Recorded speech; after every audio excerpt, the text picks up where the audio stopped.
Welcome to PCS education. আমি সুজিত দেবনাথ, তোমাদের প্রিয় সুজিত স্যার। আজকের ফিজিক্সের এই ক্লাসে আমরা পড়ব পদার্থের অবস্থার পরিবর্তন, change of state of matter. সেই ছোট্টবেলা থেকে আমরা জেনে আসছি, পড়ে আসছি যে পদার্থের তিন অবস্থা: কঠিন অবস্থা বা সলিড স্টেট, তরল অবস্থা বা লিকুইড স্টেট, গ্যাসীয় অবস্থা বা গ্যাসিয়াস স্টেট। যদিও খুব উচ্চ তাপমাত্রায়, উচ্চ মানে কত উচ্চ, কয়েক লক্ষ ডিগ্রি সেন্টিগ্রেড তাপমাত্রায় পদার্থের আরেকটা অবস্থা হয় যেটাকে বলা হয় প্লাজমা অবস্থা বা আয়নীয় অবস্থা। ইংরেজিতে বলে plasma state or ionic state.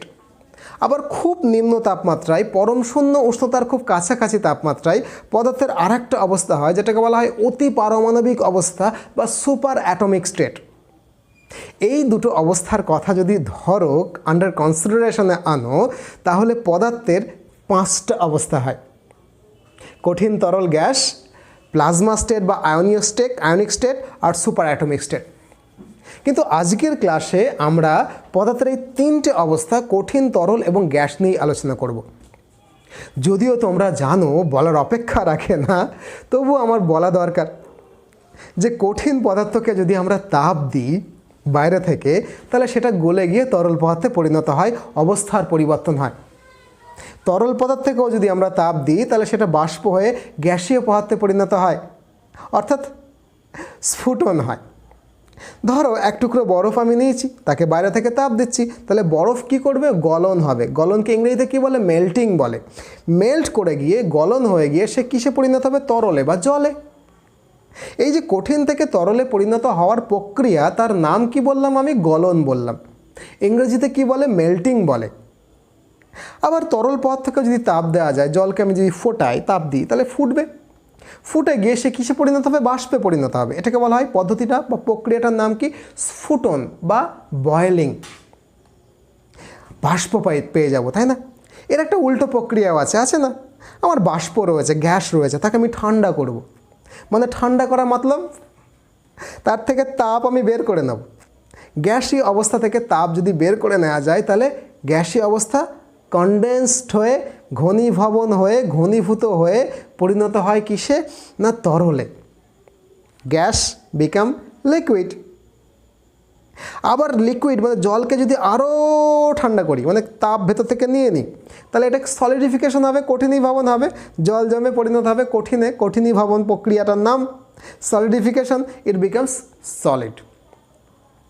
যদিও একটা প্রক্রিয়ার কথা আমাকে একটু বলতেই হচ্ছে, এমন কিছু কঠিন রয়েছে যাকে তুমি যদি তাপ দাও, তাহলে সে কঠিন থেকে তরল হয়ে গ্যাসে যাবে না, কঠিন থেকে জাম্প করে একেবারে গ্যাসে চলে যাবে।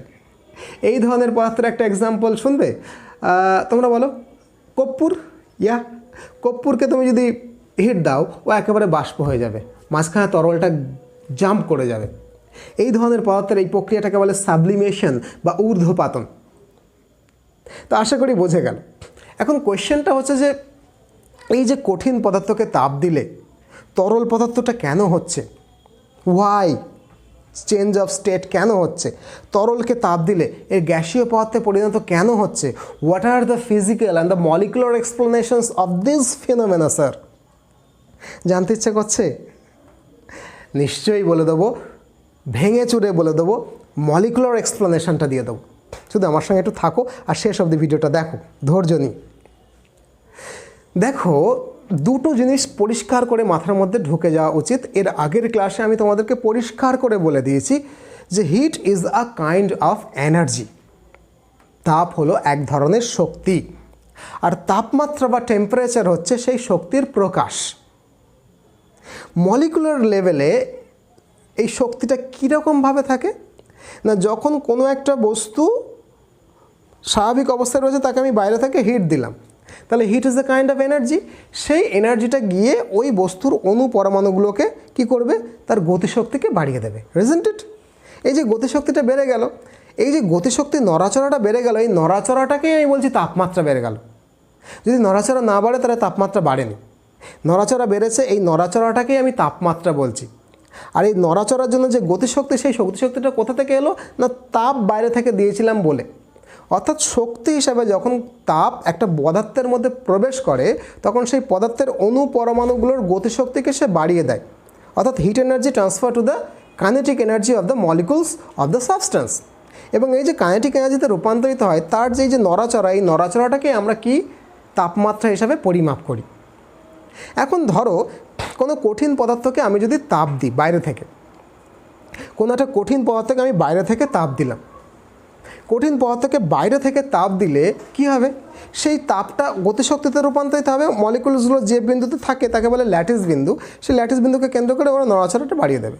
ধরো যখন তাপ দিইনি তখন সে এরকম করে নড়াচড়া করছিল এইটুকু জায়গার মধ্যে, এবার তাকে তাপ বাড়াচ্ছে, তাহলে কী হবে, নড়াচড়া বাড়বে, নড়াচড়া বাড়বে। তাহলে আগে এইটুকু নড়াচড়া করছিল, এখন এইটুকু নড়াচড়া করছে, কী হবে, দৈর্ঘ্য প্রস্থ বেড়ে যাবে কিনা।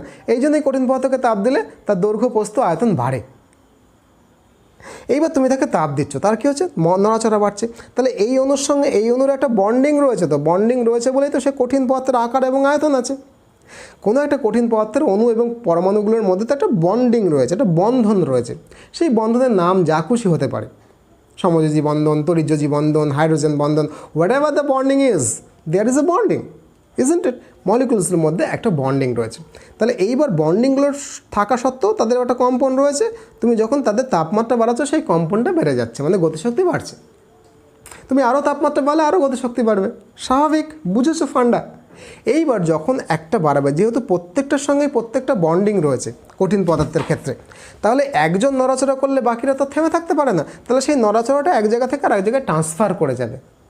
আমরা বলবো হিট পরিবহন পদ্ধতিতে এক জায়গা থেকে আর এক জায়গায় চলে যাচ্ছে। আসলে যাচ্ছে কে, গতিশক্তিটা যাচ্ছে। এ নড়ছে, তাহলে এর পাশে যে রয়েছে সেও তো নড়বে, এ পাশে যে নড়ছে সেও তো নড়বে, এ পাশে যে রয়েছে সেও তো নড়বে, সবাই মিলে নড়বে। সেই জন্য এখানে যদি একটা আগুন ধরি, আমি একটা লোহার রড পুড়ে দিই, তাহলে দেখো এ যেমন গরম হবে, সেই গরমটা আস্তে আস্তে এদিকে চলে যাবে না, কেন যাবে, নড়াচড়াটা আসলে চলে যাচ্ছে, গতিশক্তিটা আসলে চলে যাচ্ছে।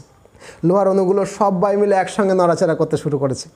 অর্থাৎ তুমি যখন তাপ দেবে কঠিন পদার্থ কিন্তু সেই নড়াচড়াটা, তাপমাত্রাটাকে সুষমভাবে তার চারিদিকে ছড়িয়ে দেবে।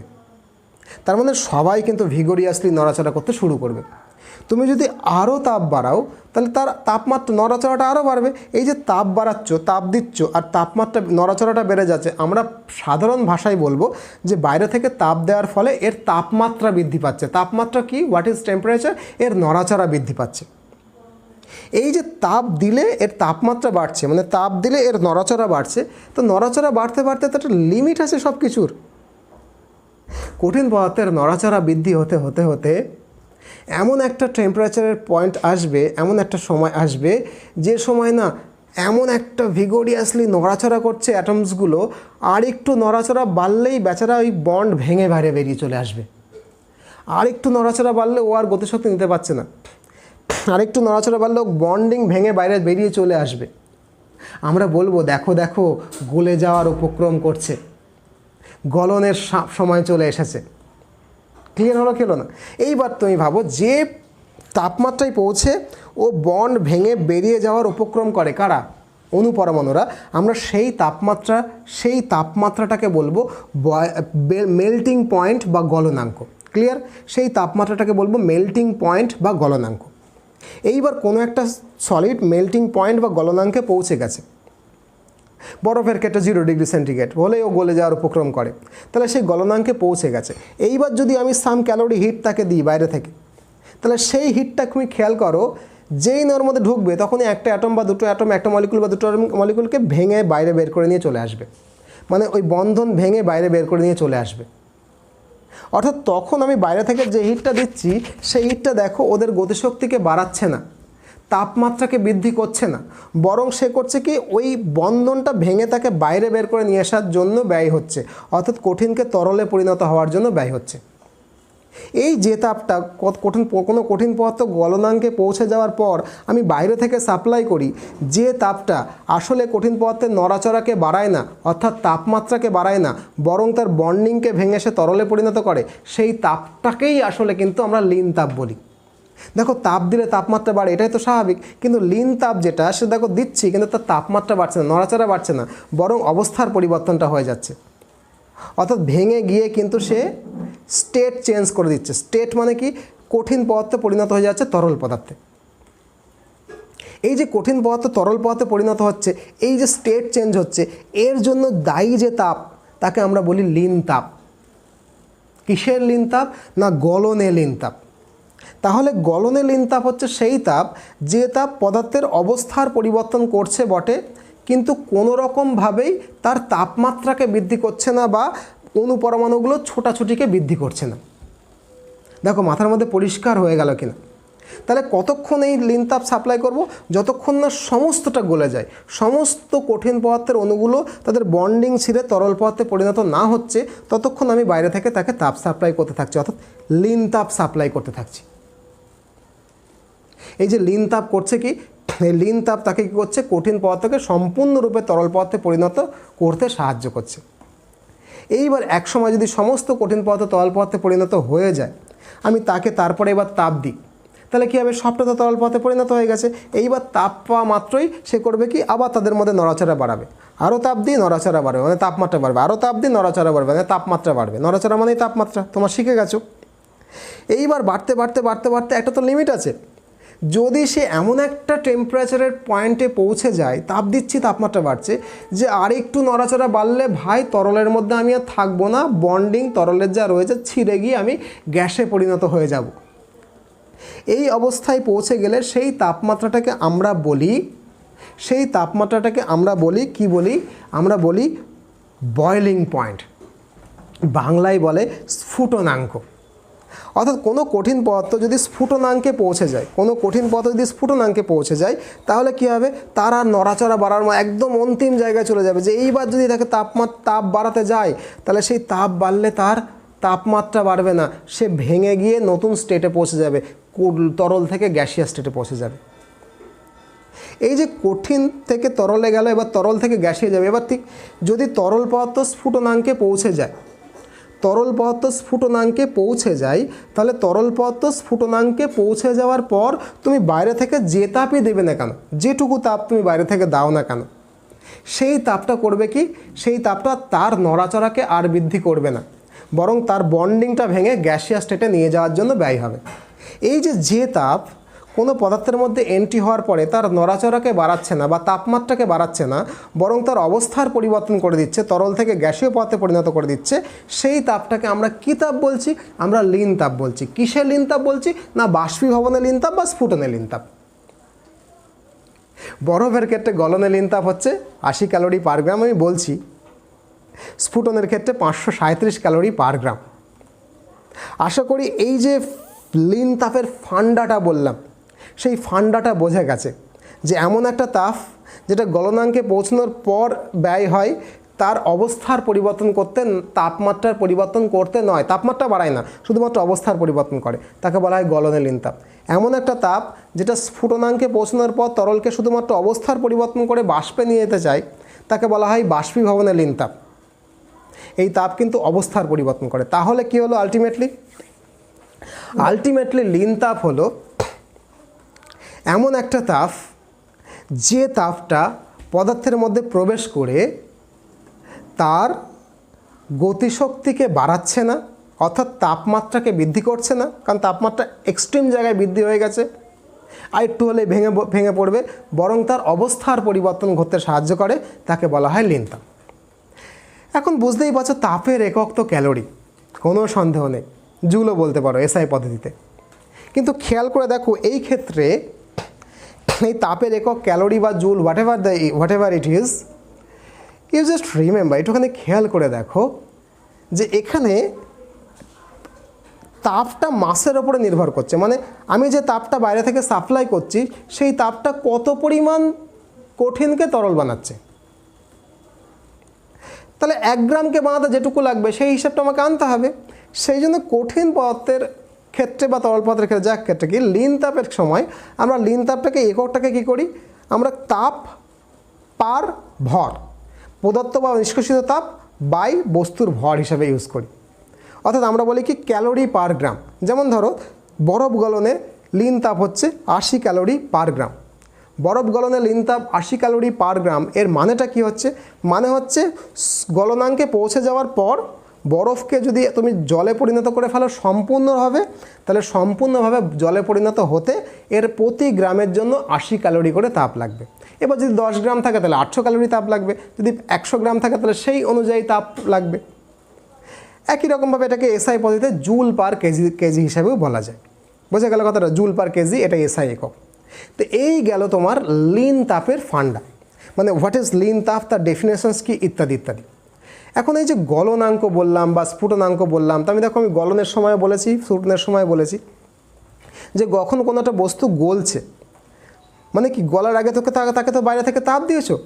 এই যে গলার আগে তাকে বাইরে থেকে তাপ দিয়েছো, তাহলে তাপমাত্রার বিশেষ কোনো একটা জায়গায় পৌঁছানোর পর কঠিন পদার্থ তো গলে তরল পদার্থে পরিণত হচ্ছে। এই যে বিন্দুতে পৌঁছলে, যে পয়েন্টে পৌঁছলে যে তাপমাত্রায় গলতে শুরু করে, সেই তাপমাত্রাটাকে বলা হয় গলনাঙ্ক। আর গলনাঙ্কে পৌঁছানোর পর তাপমাত্রা আর বাড়ে না। এতক্ষণ তো চেঁচামেচি করে আমি এটাই বোঝাতে চাইলাম তোমাদেরকে। ততক্ষণ বাড়ে না, কতক্ষণ না, যতক্ষণ না সবটা গলে যায়, ততক্ষণ ওই তাপমাত্রাটা স্থির থাকে। এই যে গলনাঙ্ক, এই গলনের ওপরেও কিন্তু অনেকগুলো প্রভাব রয়েছে। যেমন চাপের সঙ্গে গলনাঙ্ক বাড়ে কমে।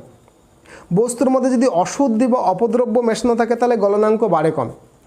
তাহলে চাপের সঙ্গে গলন বা গলনাঙ্ক কিভাবে নির্ভর করে, অশুদ্ধি বা অপদ্রব্যের সঙ্গে গলন বা গলনাঙ্ক কিভাবে নির্ভর করে, এইটা কিন্তু আমার এখন বলতে হবে। ঠিক আছে, বোঝা গেল কথাটা? তাহলে আমি প্রথমে চাপ বলি। চাপের সঙ্গে বস্তুর কঠিন পদার্থের গলন কিভাবে নির্ভর করে। ঠিক আছে, তাহলে দেখো, খেয়াল করে দেখো, আমার দু রকমের পদার্থ হয়। কিছু কিছু পদার্থ, কঠিন পদার্থ রয়েছে, তুমি যদি সেটাকে গলিয়ে ফেলো, কিছু কিছু কঠিন পদার্থ গলে গেলে গলনের ফলে আয়তন কমে যায়, মানে গলে তরল পদার্থে পরিণত হলে আয়তন ফল করে। কিছু কিছু কঠিন পদার্থ গলে গেলে আয়তন কমে যায়, যেমন ধরো বরফ আয়তন বেশি, কঠিনের আয়তন বেশি, গলে গেলে তরল হলে আয়তন কমে যায়।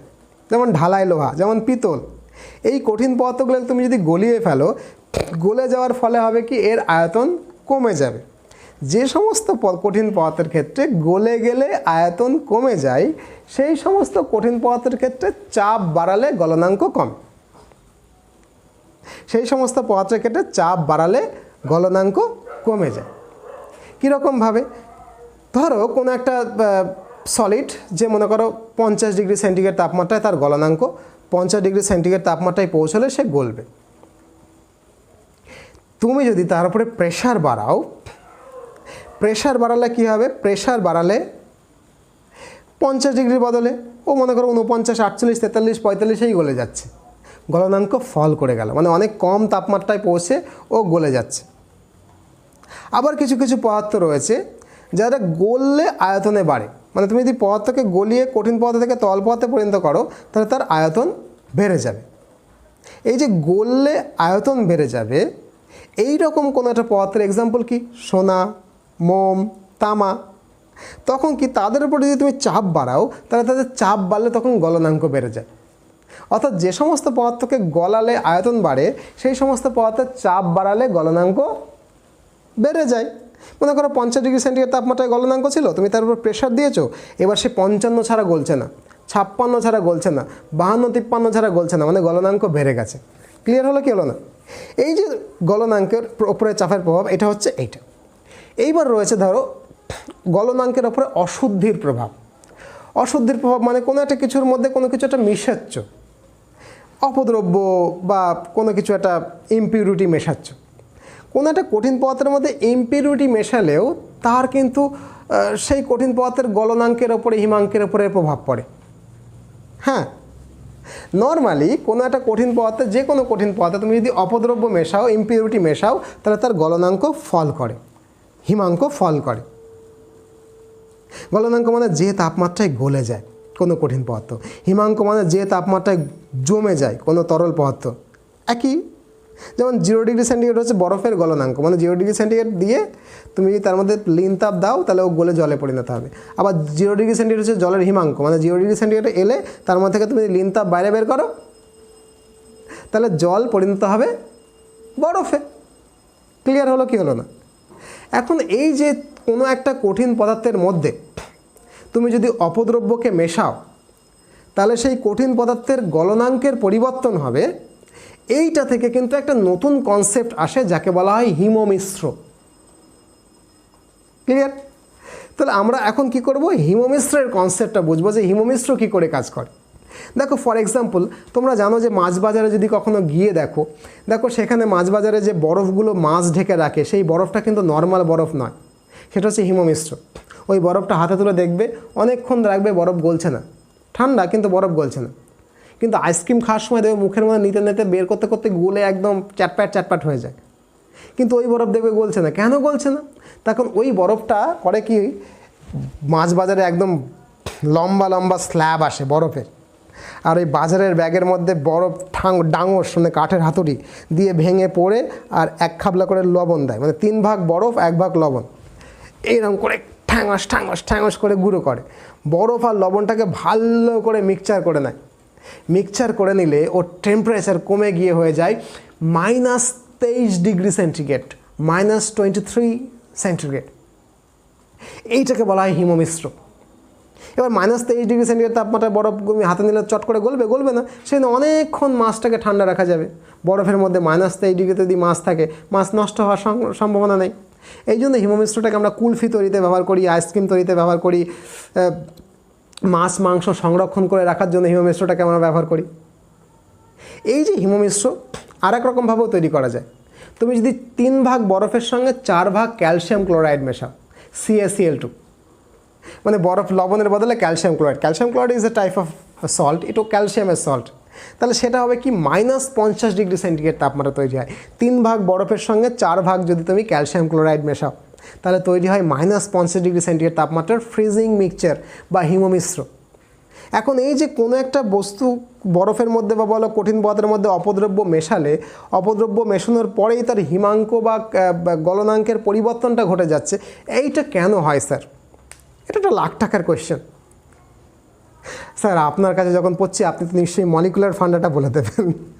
নিশ্চয়ই বলে দেবো।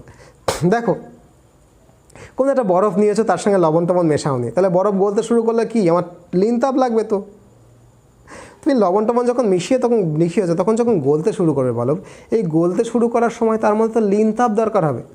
তা সে লিন তাপ কোথায় পাবে? লিন তাপও মিক্সচার থেকেই নেবে।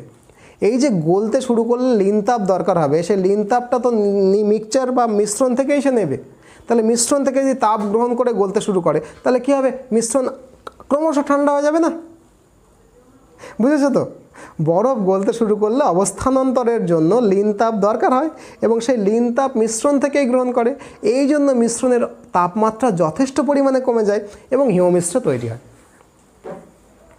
এখন হিমমিশ্রের ব্যবহার কি আমি বলে দিয়েছি, যদিও আরেকবার গুছিয়ে বলে দিই। হিমায়ক রূপে খুব ঠান্ডা কিছু পরিবেশ তৈরি করতে, কুলফি আইসক্রিম তৈরি করতে, ওই যে আমাদের ছোটোবেলায় 25 পয়সা 50 পয়সা 1 টাকা করে মিঠা বরফ, শঙ্করের মিঠা বরফ, মধুর মতো মিষ্টি আর গোলাপের মতো সেন্ট আমাদের পাড়ায় আসতো। দেখবে কাঠের বাক্স, এখন তো কেউ খাও না, এখন আমাদের ছেলেমেয়ে সব অনেক নাম আছে আমি জানি না, সেই 20 টাকা 25 টাকা 50 টাকার আইসক্রিম ছাড়া তাদের মুখে রোচে না। আমরা তো 25 টাকার জল আইসক্রিম খেতাম, কাঠি দেওয়া, আর কখনো কখনো যদি সেই জল আইসক্রিমের মাথায় একদম নারকেল করা থাকতো, আহা হা, স্বর্গ কোথায়? স্বর্গ তো এখানেই। খুব ঝামেলা করতাম বাবার সঙ্গে, 25 পয়সা দাও 25 পয়সা দাও। আর আমাদের তো ছেলে মেয়েকে নিয়ে বলতে হয় কোনটা খাবি, 50 60 100 150 ছাড়া তো আইসক্রিম ওদের পছন্দই হয় না। যাকে সেদিন যারা 90s কিডস আমাদের মতো যারা, তাদের জীবনটা এই জীবনের সঙ্গে কখনোই মিলবে না। আমরা অনেক মজা করতাম। তো ওই যে বাক্সটা আসতো কুলফি বা আইসক্রিম, সেই বাক্সটা কাঠের বাক্স আর ভেতরেও একটা শোলা দেওয়া থাকতো, কাঠ, মানে এই মাঝখানে ফাঁপা, এই মাঝখানটায় কিন্তু হিমমিশ্র দেওয়া থাকতো, বরফ আর লবণের মিক্সচার। বুঝেছো কথাটা? তার ভেতরে শোলা, তার ভেতরে পলিথিন, তার ভেতরে আইসক্রিমটা রেখে নিয়ে আসতো। সেটা সকালে আইসক্রিম নিয়ে আসতো, চারদিকে তো হিমমিশ্র, চারদিকে নিচে ওপরে সব জায়গায়, সারাদিন রোদের মধ্যে টোটো করে বিক্রি হতো, কিন্তু ওর ভেতরের মালগুলো কিন্তু গলতো না। কেন না? চারপাশে হিমমিশ্র দেওয়া থাকতো। কুলফি বা আইসক্রিমের বাক্সে এখনও কিন্তু হিমমিশ্রই দেওয়া থাকে। পচনশীল মাছ, তুমি যদি দীঘা যাও কখনো, দীঘা থেকে যদি ইলিশ মাছ নিয়ে আসতে ইচ্ছে হয়,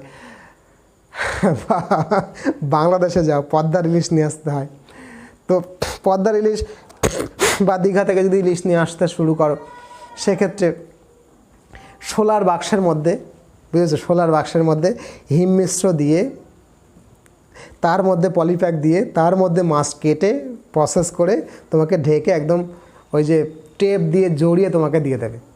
তুমি এটাকে নিশ্চিন্তে নিয়ে এসো, ঝাঁকুনেতেও কিছু হবে না, প্যাকড।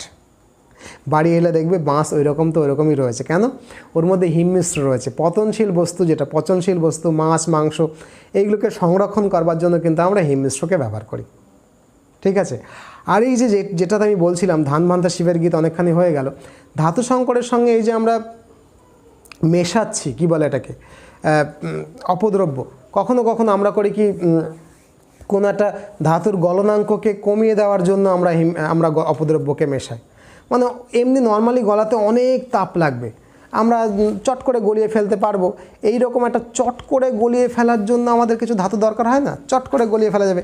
এমনিতে খুব স্ট্রং শক্ত ধাতু, কিন্তু চট করে গলে যাবে। বলো তো এরকম কখনো দরকার হবে তোমাদের? আমাদের কম তাপমাত্রায় চট করে গলিয়ে ফেলা যাবে, কিন্তু খুব শক্তপোক্ত ধাতু। রাংঝাল, ঠিক আছে। রাংঝাল কিসে তৈরি হয়? টিন দিয়ে তৈরি হয়। টিনের গলনাঙ্ক কত? 337 ডিগ্রি সেন্টিগ্রেড। রাংঝাল কী দিয়ে তৈরি হয়? সীসা দিয়ে তৈরি হয়। সীসার গলনাঙ্ক কত? 232 ডিগ্রি সেন্টিগ্রেড। তুমি রাংঝাল তৈরি করো কি টিন আর সীসা মিশিয়ে, তার গলনাঙ্ক কত? 180 ডিগ্রি সেন্টিগ্রেড। অর্ধেকেরও কম দুটো মিশালে। তাহলে এই যে 180তে মিটে যাচ্ছে, তার মানে কি আমি অনায়াসে ওইটাকে দিয়ে ঝালাই দিতে পারছি, খুব কম আয়েসে ঝালাই দিতে পারছি, অনেক কম তাপমাত্রায় ঝালাই করতে পারছি। এই জন্য রাংঝালে আমরা দুটো মিক্সচার করি, টিনের সঙ্গে আমি সীসা মেশাই, মিশিয়ে তার গলনাঙ্ককে কমিয়ে ফেলি, 180 ডিগ্রিতে করে ফেলি। ঝালাইয়ের কাজে এটা বেশ সুবিধা হয়। বোঝা গেল কথাটা? এরপরে ধরো মানে এটা আসলে বোঝা গেল। এবার তাহলে গলনাঙ্কটা হলো, হাঁপিয়ে গেছি, কম বেশি তোমরা কিছু বুঝলে।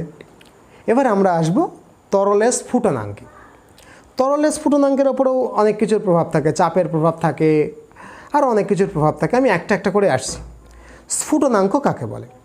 তো যে তাপমাত্রায় কোনো একটা তরল পদার্থ ফুটতে শুরু করে, ফুটে বাষ্পে পরিণত হয়। জলকে নিয়ে গরম করো, জল কি ফুটবে না? ফুটবে না। জলের গতিশক্তি বেড়ে যাবে।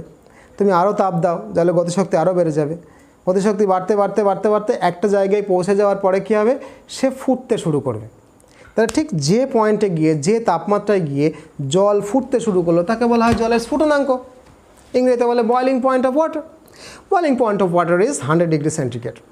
তো কোনো একটা তরল যদি ফুটে বাষ্পে পরিণত হয় যে তাপমাত্রায়, তাকে বলা হয় সেই তরলের স্ফুটনাঙ্ক বা বয়লিং পয়েন্ট। এই যে বয়লিং পয়েন্টটা রয়েছে, এটা কিন্তু প্রেশারের ওপরে নির্ভর করে। প্রেশারের একটা এফেক্ট রয়েছে। আমি যদি কোনো একটা তরলের ওপরে চাপকে বাড়াই, তাহলে এর স্ফুটনাঙ্ক, চাপ বাড়ালে কারো কারো ক্ষেত্রে স্ফুটনাঙ্ক বেড়ে যাবে। বোঝা গেল কথাটা? এখন চাপ বাড়ালে কখন কখন স্ফুটনাঙ্ক বেড়ে যায়? কোনো কোনো তরলের স্ফুটনাঙ্ক বেড়ে যাবে, আবার কোনো কোনো তরলের চাপ বাড়ালে হয়তো স্ফুটনাঙ্ক কমে যাবে। আমি একটা একটা করে বলছি। সরি এটা ঘটে না। মানে আমি যদি চাপ বাড়াই, তাহলে গলনাঙ্ক কী হবে? বেড়ে যাবে, ভুল হয়ে যাচ্ছিল। আর যদি চাপ কমাই, তাহলে স্ফুটনাঙ্ক কমে যাবে। ক্লিয়ার হলো কি হলো না? পরিষ্কার করে না, আমি একটু গুলিয়ে ফেলছিলাম। কোনো তরল পদার্থের তুমি যদি প্রেশার বাড়াও, তাহলে তরল পদার্থের প্রেশার যদি বাড়াও, তাহলে তার স্ফুটনাঙ্ক বেড়ে যাবে। প্রেশার যদি কমাও, তাহলে স্ফুটনাঙ্ক কমে যাবে। মানে ডিরেক্টলি প্রপোর্শনাল। বোঝা গেল কথাটা? তাহলে কী হলো? আমি আর একবার পরিষ্কার করে বলি, কোনো একটা তরলের চাপ যদি তার উপরে বাড়িয়ে ফেলো, তাহলে তার স্ফুটনাঙ্ক বেড়ে যাবে। আবার কোনো তরলের চাপ যদি কমাও, তাহলে স্ফুটনাঙ্ক কমে যাবে। চাপ বাড়ালে স্ফুটনাঙ্ক বাড়বে, চাপ কমালে স্ফুটনাঙ্ক কমবে। ক্লিয়ার হলো কি হলো না? এখন এই যে চাপ বাড়ালে স্ফুটনাঙ্ক বাড়ে, এর কিছু কিছু ইউজ বলুন স্যার। মানে প্র্যাকটিক্যাল লাইফে ইউজ না হলে না, ওই যে ফিজিক্সের এই ফান্ডা ওসব দরকার হয় না। স্ফুটনাঙ্কের সংজ্ঞা বলে দিয়েছি, সংজ্ঞা জীবনেও জিজ্ঞেস করবে না তোমাকে। প্র্যাকটিক্যাল লাইফের ইউজ সিভিল সার্ভিসে ভীষণ রকমের জিজ্ঞেস করছে আজকাল, এবং এটাই করা উচিত। ফিজিক্সকে তো যদি ব্যক্তিগত ব্যবহারিক জীবনে না নামালে, তাহলে আর কিসের ফিজিক্স? প্রেশার কুকারে কিন্তু আমরা এই প্রিন্সিপালটাকে ইউজ করি। কোন প্রিন্সিপালটাকে? চাপ বাড়ালে তরলের স্ফুটনাঙ্ক বাড়ে। নর্মালি জল কত ডিগ্রি সেন্টিগ্রেড তাপমাত্রায় ফোটে? 100 ডিগ্রি সেন্টিগ্রেড তাপমাত্রায় ফোটে। কিন্তু আমরা যদি প্রেশার কুকারের মধ্যে জলটাকে দিয়ে খাবারটাকে দিই, তাহলে প্রেশার তৈরি হবে তো। কেন? তার মধ্যে সেটা ফুটে বাষ্প হবে, আর সেই বাষ্প তো বেরোনোর জায়গা নেই। একটা নির্দিষ্ট প্রেশারের পরে তারপর সিটি উঠবে। তাহলে সেই বাষ্পটা তো খাবারের ওপরে জলের ওপরে প্রেশার তৈরি করছে, হাই প্রেশার তৈরি করছে, তাই না, তরলের ওপরে। তাহলে হবে কি, যেই না প্রেশার তৈরি করবে তখন কিন্তু জলের স্ফুটনাঙ্ক আর 100 থাকবে না, 100 থেকে বেড়ে 107, 110, 112তে চলে যাবে। এই যে জলের স্ফুটনাঙ্ক 110-12তে চলে গেল, তাহলে কি হলো, 110-12 ডিগ্রি সেন্টিগ্রেড তাপমাত্রায় পৌঁছানোর পর জল ফুটছে, তার মানে কি অনেক বেশি তাপ ওর মধ্যে রয়েছে। আমার ভেতরে যদি খাসির মাংসটা হয়, বুঝতে পারছো, তাহলে 1 সিটিতে 2 সিটিতে সেটা একদম হাড় থেকে খুলে আসবে। কেন না, অধিক তাপমাত্রা, তাই না। কেন অধিক তাপটা কোত্থেকে এলো না, আমি চাপ দিয়ে ওর স্ফুটনাঙ্ক বাড়িয়ে দিয়েছি। নর্মাল জলের যে স্ফুটনাঙ্ক 100 ডিগ্রি সেন্টিগ্রেড, আমি ওর ওপরে ভেপারের প্রেশার দিয়ে সেই 100 ডিগ্রি সেন্টিগ্রেডটাকে তুলে 110 ডিগ্রি সেন্টিগ্রেড বানিয়ে দিয়েছি। এই যে 10 ডিগ্রি টেম্পারেচার বৃদ্ধি পেল, এই বৃদ্ধিটা কী হলো, নর্মাল কড়াইয়ে রান্না করলে জল তো ফুটে সব বাষ্প হয়ে যেত, মাংস সেদ্ধ হতো না। মানে মাংস সেদ্ধ হওয়ার আগেই জল যদি বাষ্প হয়ে যায় তাহলে মাংসটাকে সেদ্ধ করা যাবে না। সেই জন্য আমি প্রেশার কুকারের মধ্যে দিই, জল বাষ্প হয়ে বেরিয়ে যাওয়া দেখাচ্ছি মজা, বেরোতে তো দেবই না, বরং উল্টো প্রেশার তৈরি করে তোমার স্ফুটনাঙ্ক বাড়িয়ে দেবো। স্ফুটনাঙ্ক বেড়ে গেলে ওইটু ভালো করে সেদ্ধ হবে। আবার কোথাও কোথাও তোমরা জানো তো যে উচ্চতা বাড়ার সঙ্গে সঙ্গে কী হয়, বাতাসের চাপ কমে যায়। পাহাড়ের ওপরে দার্জিলিংয়ে নর্মালি ডাল চালও সেদ্ধ হয় না নর্মালি। মানে কি 100 ডিগ্রিতে জল ফুটে বাষ্প হওয়ার কথা, ওই 85-90তেই ফুটে বাষ্প হয়ে যায়। আমার ভাতই হলো না, সেদ্ধই হলো না, ডালই সেদ্ধ হলো না, তার আগে জল ফুটে বাষ্প হয়ে গেছে। তখন ওখানে প্রেশার কুকার ছাড়া রান্নাই করা যায় না, মানে নর্মাল রান্নাও প্রেশার কুকারে করতে হয়। তো যখন প্রেশার কুকার স্যার আরম্ভ হয়নি, প্রেশার কুকার পাওয়া যেত না, তখন আমাদের মা মাসি কাকিমারা কী করে রান্না করতো কোয়েশ্চেন। এখনও যারা প্রেশার কুকার ইউজ করে না তারা দেখবে কড়াইয়ের ওপরে ঢাকনা ইউজ করে। মাংসটাকে কষানোর সময় ওরা কৃত্রিমভাবে প্রেশার কুকার বানিয়ে নেয়, একটা একদম সাইজ মতো ঢাকনা, সেটা দিয়ে ঢেকে দেয়, ভেতর থেকে বাষ্পটা বেরোতে পারে না, চাপ তৈরি করে, প্রেশার কুকারের মতো কাজ করে। যখন প্রেশার কুকার আবিষ্কার হয়নি, পাহাড়ে এরকম ঢাকনা দিয়ে রান্না করা হতো, বোঝা গেছে। আর কি, চাপ বাড়ালে স্ফুটনাঙ্ক বাড়ে। এর আরেকটা প্র্যাকটিক্যাল এক্সাম্পল ভাল লাগবে শুনলে, হাসপাতালের অপারেশনের সময় যে ব্যান্ডেজ যন্ত্রপাতি আমরা জীবাণুমুক্ত করি না, ওইটাতে কিন্তু চাপ বাড়িয়ে স্ফুটনাঙ্ক বাড়ানো হয়। নর্মালি কিছু কিছু জীবাণু থাকে যেটা 100 ডিগ্রি সেন্টিগ্রেড তাপমাত্রায় 80-90 ডিগ্রি সেন্টিগ্রেড তাপমাত্রায় মরে না। সেই জন্য আমরা করি কি, বদ্ধ একটা জায়গায় জল নিয়ে, বোঝা গেল একদম শক্তপোক্ত বদ্ধ, তার মধ্যে ব্যান্ডেজ বলো বা ছুরি কাঁচি যেগুলো বলো সেগুলো দিয়ে দিই, এইবার জল ফোটাই, বদ্ধ তো, তার উপরে প্রেশার তৈরি হয়, বাষ্পের প্রেশার তৈরি হয়, দিয়ে 100 ডিগ্রি সেন্টিগ্রেড তাপমাত্রা জল গিয়ে ফোটে হয়তো 120, 30, 40, 100-150 ডিগ্রি সেন্টিগ্রেড তাপমাত্রায় গিয়ে ফুটছে। মানে প্রচুর বাষ্পচাপ ওর ওপরে গিয়ে ওর স্ফুটনাঙ্ক এত বাড়িয়ে দেয় যে সেখানে হাই টেম্পারেচার তৈরি হয়। মানে যেটুকু টেম্পারেচার এত হাই হয়ে যায় যে নর্মাল 80-90 ডিগ্রি সেন্টিগ্রেড তাপমাত্রা যে জীবাণুগুলো মরছিল না, এবার নেই 150-130 ডিগ্রি সেন্টিগ্রেডটা তো মরবি। যন্ত্রপাতি ছুরি কাঁচিগুলোকে ওই রকমভাবে হাই প্রেশারে গলনাঙ্ক বাড়িয়ে নিয়ে, স্ফুটনাঙ্ক বাড়িয়ে নিয়ে আমরা জীবাণুমুক্ত করি।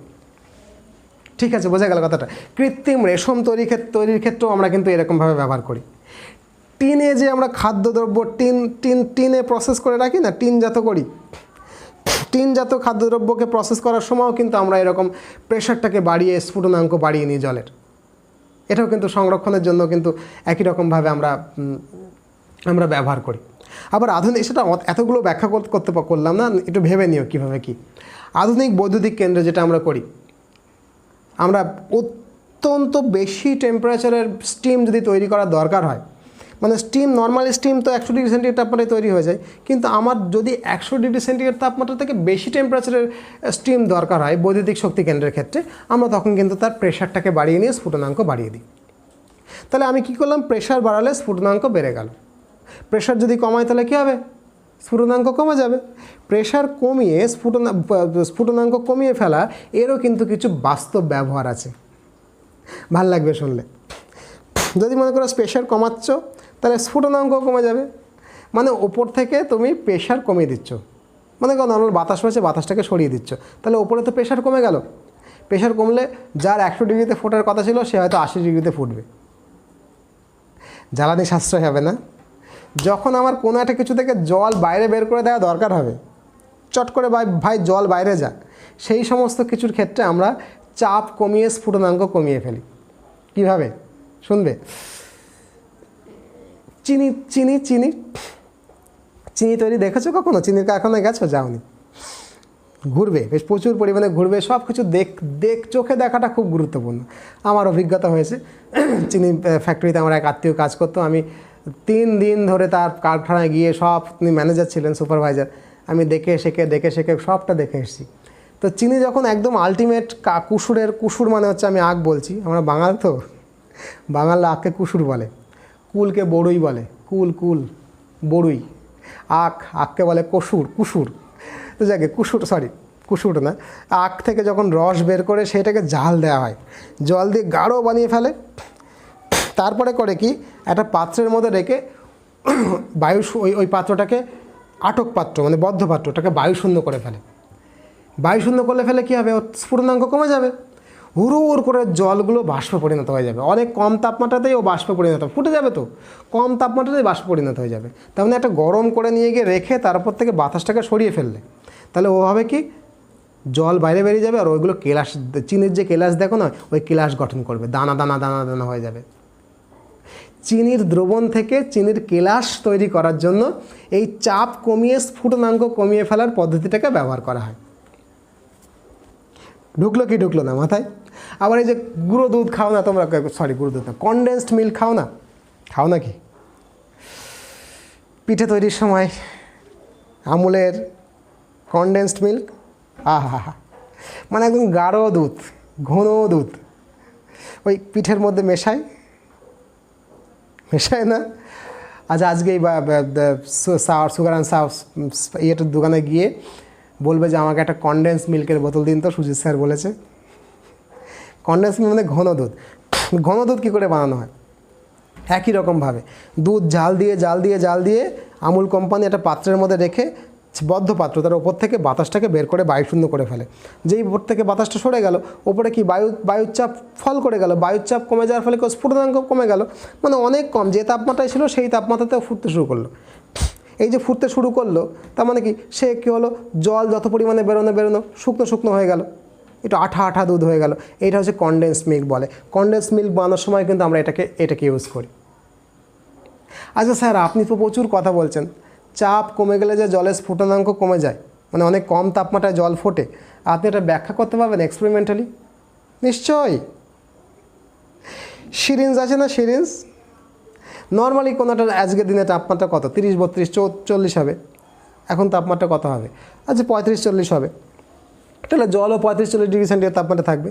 তুমি একটা সিরিঞ্জ নাও, হ্যাঁ, সিরিঞ্জের সুচটা ফেলে দাও, সিরিঞ্জ থেকে জলটা টেনে নাও, নিয়ে এবার একদম সিরিঞ্জটাকে ভরে জল পড়ছে এরকম অবস্থায় তুমি ওটাকে চাপ দাও, দিয়েছো, মাথাটাকে বন্ধ করে দাও, বন্ধ করে ধরে তুমি যদি টেনে নিয়ে আসো, তাহলে দেখো ওপরে কী হবে, ওপরে তো বায়ুশূন্য অবস্থা তৈরি হয়ে যাবে। তুমি এরকম করে খাড়া করে দেখবে জল ফুটতে শুরু করবে, বুড়বুড় করে জল বাষ্প হচ্ছে, ফুটে বাষ্প হয়ে যাচ্ছে। কেন? ওপরে বাতাসের চাপ তুমি কমিয়ে দিয়েছো, তুমি তো নিচে নিয়ে এসছো, ওপরে তো আঙুল দিয়ে ঠেসে ধরেছো, ওইটুকু জায়গা তো ফাঁকা। তাহলে এই যে বাতাসের চাপ তুমি কমিয়ে দেওয়ার ফলে ওপরের জায়গাটুকু ফাঁকা হয়ে গেল, বায়ুশূন্য হয়ে গেল, জল ফুটতে শুরু করবে 40 ডিগ্রি সেন্টিগ্রেড তাপমাত্রাতেই। এইটা হচ্ছে একটা প্র্যাকটিক্যাল প্রমাণ, যে প্র্যাকটিক্যাল প্রমাণ তোমাকে দেখালাম, করে দেখো, যে যার সাহায্যে বোঝা যায় যে চাপ কমালে তরলের স্ফুটনাঙ্ক আমার কমে যায়। আশা করি বোঝা গেল। এখন এই যে স্ফুটনাঙ্ক কমে যায়, এর আর কিছু ইউজ আছে? হ্যাঁ, আর একটা খুব ইউজ আছে, খুব ভাল লাগবে, হাসিও পাবে। পাহাড়ের উচ্চতা মাপা যায়। মানে কোনো পাহাড়ের উপরে উঠে গেছো, উচ্চতা মাপনি, তাহলে জলের স্ফুটনাঙ্ক মোটামুটি প্রতি 300 মিটারে 1 ডিগ্রি করে কমে। জলের স্ফুটনাঙ্ক প্রতি 300 মিটারে 1 ডিগ্রি করে কমে। ঠিক আছে, এইবার কয় ডিগ্রি ফুটনাঙ্ক কমলো সেই অনুযায়ী তুমি পাহাড়ের উচ্চতা মেপে নিতে পারবা। এভারেস্টের চূড়ায় যদি যাও 8848, 8850, তোমার জল 70 ডিগ্রি সেন্টিগ্রেড তাপমাত্রায় ফুটবে। প্রতি 300তে যদি, বুঝতে পারছো, প্রতি 300 মিটারে যদি 1 ডিগ্রি করে কমে, তাহলে 8890, তুমি 9000ই ধরো, তাহলে 9000 মিটারে কী হচ্ছে, 30 ডিগ্রি কমবে। প্রতি 300 মিটারে যদি 1 ডিগ্রি হয়, তাহলে 100 থেকে 30 বাদে 70 ডিগ্রিতে ফুটবে। এইবার তুমি এভারেস্টের পৃষ্ঠে উঠে গিয়ে জল ফুটিয়ে দেখছো 70 ডিগ্রিতে ফুটছে, নিচে 100 ডিগ্রিতে ফুটছে। তাহলে 30 ডিগ্রি মাইনাস হয়ে গেছে, 30কে 300 দিয়ে গুণ করা হলো, তাহলে 9000 মিটার মোটামুটি উচ্চতা। এটা হচ্ছে একটা রাফ পদ্ধতি, যে রাফ পদ্ধতির সাহায্যে তুমি পাহাড়ের উচ্চতা আন্দাজ করতে পারো। যদিও রাধাকান্ত বলে একজন ভদ্রলোক পাহাড়ের উচ্চতা, রাধানাথ শিকদার বলে একজন বাঙালি ভদ্রলোক এভারেস্টের উচ্চতা গাণিতিকভাবে পরিমাপ করেছিল। উনি কিন্তু জলের স্ফুটনাঙ্ক ইউজ করেনি, কিন্তু আমরা ফিজিক্সের লোক তো এই মজা করে নর্মালি তোমাকে একটুখানি বলে দিলাম, এভাবেও করা যায়। আচ্ছা, এই যে স্ফুটন ব্যাপারটা, এই স্ফুটন ব্যাপারটা আবার তরলের প্রকৃতির ওপরে নির্ভর করে। কিছু কিছু তরল থাকে যেগুলোর বন্ডিংটাই এমন ফিবল না, ওই এমনিতেই সাধারণ তাপমাত্রাতে উবে যায়, ও সাধারণ তাপমাত্রাতেই ফুটে চলে যাচ্ছে। তো এটাকে আমরা বলি উদ্বাহী তরল। উদ্বাহী তরলের এক্সাম্পল হচ্ছে স্পিরিট, অ্যালকোহল, হ্যাঁ। আর অনুদ্বাহী তরল হচ্ছে জল, সালফুরিক অ্যাসিড। ক্লিয়ার হলো কি হলো না? এটাও একটা এক্সাম্পল। আর অপদ্রব্যের ওপরে তরলের স্ফুটনাঙ্ক নির্ভর করে। যদি তরলের মধ্যে অপদ্রব্যকে তুমি মেশাও, তাহলে অপদ্রব্য মেশালে তরলের স্ফুটনাঙ্ক বেড়ে যায়। ক্লিয়ার? মানে তরলের মধ্যে যদি তুমি অশুদ্ধি মেশাও, ইম্পিউরিটি মেশাও, তাহলে তরলের স্ফুটনাঙ্ক আমার কী হবে? বৃদ্ধি পাবে। কী হবে? তরলের স্ফুটনাঙ্ক কী হবে? বৃদ্ধি পাবে। যেমন বিশুদ্ধ জলের স্ফুটনাঙ্ক হচ্ছে 100 ডিগ্রি সেন্টিগ্রেড। ওকে যদি লবণ মেশাও, তাহলে অশুদ্ধি মেশাচ্ছ, লবণ জলের স্ফুটনাঙ্ক তোমার 109 ডিগ্রি সেন্টিগ্রেড। ক্লিয়ার হলো কি হলো না? এই হচ্ছে আমার আজকের ক্লাস। লাস্ট একটা পয়েন্ট আমার এই যে ধান ভান্তা শিবের গীতের মতো বলতে হবে, যে কঠিন পদার্থকে তুমি তাপ দিলে তরল পদার্থে পরিণত হয়, তরল পদার্থকে তাপ দিলে গ্যাসীয় পদার্থে পরিণত হয়। মানে প্রথমে কঠিন থেকে তরলে যাবে, তরল থেকে গ্যাসীয় অবস্থায় যাবে। তার মানে একটা স্টেট থেকে আরেকটা স্টেটে যাওয়ার পরে সেই স্টেট থেকে আরেকটা স্টেটে যাবে। স্যার, এমন কোনো অবস্থা কি হতে পারে যে আমার একটা পাত্রের মধ্যে 3টে অবস্থায় একসঙ্গে থাকবে? মানে বরফও থাকবে, জলও থাকবে, বাষ্পও থাকবে। একটা নির্দিষ্ট তাপমাত্রা এবং চাপে জলের এই ত্রিদশা বিন্দু খেয়াল করা যায়, যেটাকে বলে ইংরেজিতে ট্রিপল পয়েন্ট। সেই প্রেশার এবং টেম্পারেচারটাকে উল্লেখ করে দিচ্ছি, পরীক্ষার সময় কিন্তু আসে। লিখে নাও, 4.58 millimetre of Hg, 4.58 millimetre of Hg pressure, আর 273.16 কেলভিন। এই চাপ এবং তাপমাত্রায় জল, বরফ এবং বাষ্প একসঙ্গে থাকে। এটা বলে ত্রিদশা বিন্দু বা triple point of water. Clear? আশা করি ভালো লেগেছে। অনেক লম্বা একটা ক্লাস নিলাম, গরমের মধ্যে ঘেমে গেছি। মাঝখানে প্রচুর পোকা উপদ্রব করছিল, বোঝা গেল। এখনও দেখছো 2-1টা এসে গেছে। তো এই সব কিছু নিয়েই আমাদেরকে চলতে হবে। এই পড়াটা 11-12 কোনো মোটা বই থেকে পড়ে নাও। আর আমি যা বলে ফেললাম তাতে ফান্ডামেন্টাল ব্যাপার স্যাপার তো মাথার মধ্যে ক্লিয়ার হয়ে গেল। বারবার ভিডিওটাকে দেখো, আরও ক্লিয়ার হয়ে যাবে আশা করতে পারছি। এরপরে ওই বইগুলো পড়ে নাও, আমাদের নোটসও নিতে পারো। যদিও আমি নোটসে বিশ্বাস করি না ব্যক্তিগতভাবে, I don't believes in notes. And আমি বিশ্বাস করি যে স্পুন ফিডিং করে সিভিল সার্ভেন্ট বানানো যায় না। নট পসিবল যে চামচে করে খাইয়ে দিয়ে তোমাকে সিভিল সার্ভেন্ট বানাবো, সম্ভব না। তো সেক্ষেত্রে বুঝতে পারছো, তো একা একা নোট তৈরি করার চেষ্টা করো, বারবার ভিডিওটাকে দেখো।